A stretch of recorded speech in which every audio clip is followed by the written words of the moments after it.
সন্দেশখালীর প্রাক্তন বিধায়ক নিরাপদ সর্দারকে বিনা শর্তে অবিলম্বে মুক্তির দাবিতে রাজ্য জুড়ে সিপিআইএম এর তরফে থানায় থানায় স্মারকলিপি প্রদান ও বিক্ষোভের ডাক দেওয়া হয়। তারই পরিপ্রেক্ষিতে সোমবার সালানপুর এরিয়া কমিটির তরফে সালানপুর থানার রূপনারায়ণপুর ফাঁড়ির সামনে বিক্ষোভ প্রদর্শন করা হয়। পাশাপাশি এদিন ফাঁড়ির সামনেই আসানসোল চিত্তরঞ্জন রাস্তা অবরোধ করে বিক্ষোভ দেখায়। প্রায় 15 মিনিট চলে এই অবরোধ। কর্মসূচির মধ্য দিয়েই রূপনারায়ণপুর পুলিশের হাতে স্মারকলিপি তুলে দেওয়া হয়। উপস্থিত ছিলেন সিপিআইএম নেতৃত্ব, কর্মী সমর্থকরা। এদিন এরিয়া কমিটির সম্পাদক রঞ্জিত সরকার জানায়, অন্যায়ভাবে সন্দেশখালীর প্রাক্তন বিধায়ককে গ্রেপ্তার করা হয়, তাই তাকে অবিলম্বে মুক্তির দাবিতে রাজ্য জুড়ে আজ সিপিআইএম এর তরফে থানার সামনে বিক্ষোভ প্রদর্শন ও স্মারকলিপির প্রদানের ডাক দেওয়া হয়েছে। সারা রাজ্য জুড়ে যেটা চলছে তার জবাব মানুষ সঠিক সময় দেবে।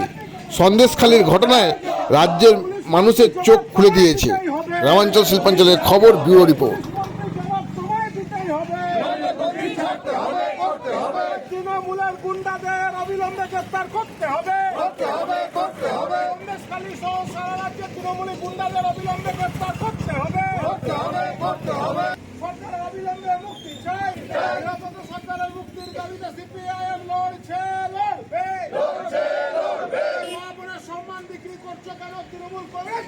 শেখ শাহজাহান সহ সবাইকে অবিলম্বে গ্রেপ্তার করতে হবে।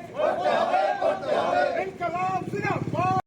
চূড়ান্তভাবে হেনস্থা করে এবং শেখ শাহজাহান এলাকা ছেড়ে পালিয়ে যায়। এই এলাকা ছেড়ে পালিয়ে যাওয়ার পরে সেখানকার আতঙ্ক থেকে ওখানকার মা বোনেরা বেরিয়ে যে দুনিয়ার ভারতীয় অত্যাচারের কথা, সারা পশ্চিমবঙ্গের দুর্নীতির বিরুদ্ধে সমস্ত মানুষ সন্দেশখালীতে নারী নির্যাতনকারীদের বিরুদ্ধে সমস্ত মানুষ গ্রেপ্তার করা হচ্ছে না কেন?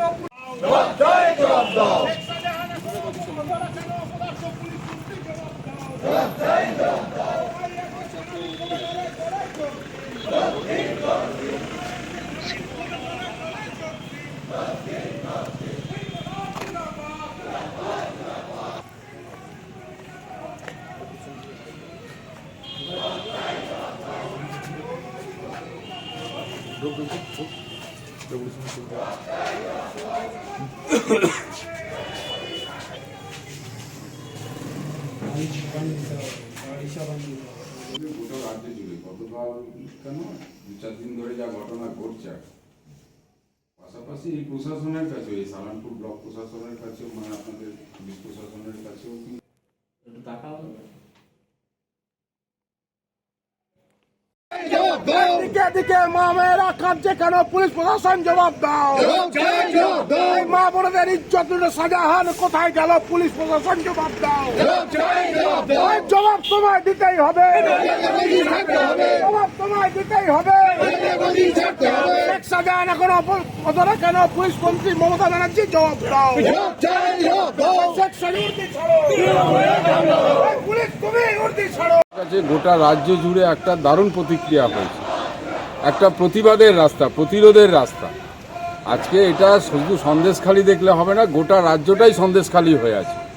আমাদের পার্টির রাজ্য কমিটির নেতা কমরেড সেলিমের গতকালই একটা বার্তা দিয়েছিল যে গোটা রাজ্য জুড়ে আজকে আমরা এই আন্দোলন কর্মসূচিটা থানার সামনে সংগঠিত করব। কেননা আমরা বারবার বলতে চাইছি যে পুলিশ প্রশাসন নিরপেক্ষভাবে কাজ করছে না। একটা লোকাল পার্টি অফিস আর থানা দুটোর পারফরমেন্স এত এক হয়ে যাচ্ছে যে সাধারণ মানুষের প্রতিবাদের ভাষা এবং প্রতিরোধের জায়গাটাকে আস্তে আস্তে পুলিশের সাহায্যে স্থানীয় তৃণমূল নেতৃত্ব, শাসক দলের নেতৃত্ব, তারা একদম যৌথভাবে আজকে যেভাবে অত্যাচারগুলো মহিলাদের ওপর হলো আমরা সবটাই প্রচার মাধ্যমের মধ্যে জানতে পেরেছি এবং আমরা দেখছি, সোশ্যাল মিডিয়াও এতে খুব সক্রিয়। একটা ভয়ঙ্কর ঘটনা। কোন আদিম যুগে আমরা বাস করছি যে বাড়িতে রাত্রি 12টার পরে মিটিং এবং সেই মিটিংয়ে ডেকে ভোরবেলায় ছাড়া হতো। আমাদের রাজ্যের মুখ্যমন্ত্রী মহিলা আজকে যেভাবে উনি আচরণ করছেন, প্রতিবাদ যারা করছেন তাদেরকেই থানায় ঢুকিয়ে কেস দিয়ে জেল ভরে প্রতিবাদটাকে আটকাতে চাইছেন। আদবে কি উনি আমাদের লিডারকে অ্যারেস্ট করে প্রতিবাদটা আটকাতে পারলেন? উনি তো প্রতিবাদটা আরও এগিয়ে দিলেন। আজকে গোটা রাজ্য জুড়ে আজকে এই ঘটনা ঘটছে প্রত্যেকটা থানার সামনে। এবং আমাদের নিরাপদ সর্দার এর সাথে আর যাদেরকে বেআইনিভাবে সেই দুষ্কৃতির অভিযোগের ভিত্তিতে যারা দুষ্কৃতী তারা পুলিশ কাস্টডিতে সেফ আছে এবং তাদেরকে রক্ষা করার দায়িত্ব সরকার নিয়েছে। আর যারা অপরাধ করছে তাদের অভিযোগের ভিত্তিতে যারা প্রতিবাদ করছে, যারা প্রতিরোধ করছে, তাদেরকেই থানায় ঢুকিয়ে জেলে ভরে তাদেরকে নিরস্ত করতে চাইছে। এইভাবে হবে না, এইভাবে চলতে পারে না, এটা চলার সময় নয়। মানুষ আস্তে আস্তে জাগছে, মানুষকে জাগানোর দায়িত্ব আমাদের মতো সংগঠনের।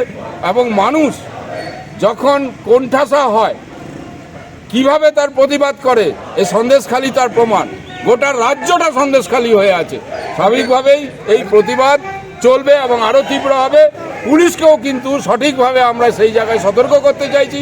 তারা এখন থেকে যদি বিষয়টাকে সঠিকভাবে পর্যালোচনা বা পরিচালনা না করেন, মানুষ যখন বুমেরাং হয়ে ফিরে আসবে তখন কিন্তু কেউ ঠিক থাকতে পারবে না। আর এটা হতে বেশিক্ষণ সময় লাগবে না, একটা দেশলাই মারা মাত্র সঙ্গে সঙ্গে তার বিস্ফোরণ ঘটবে।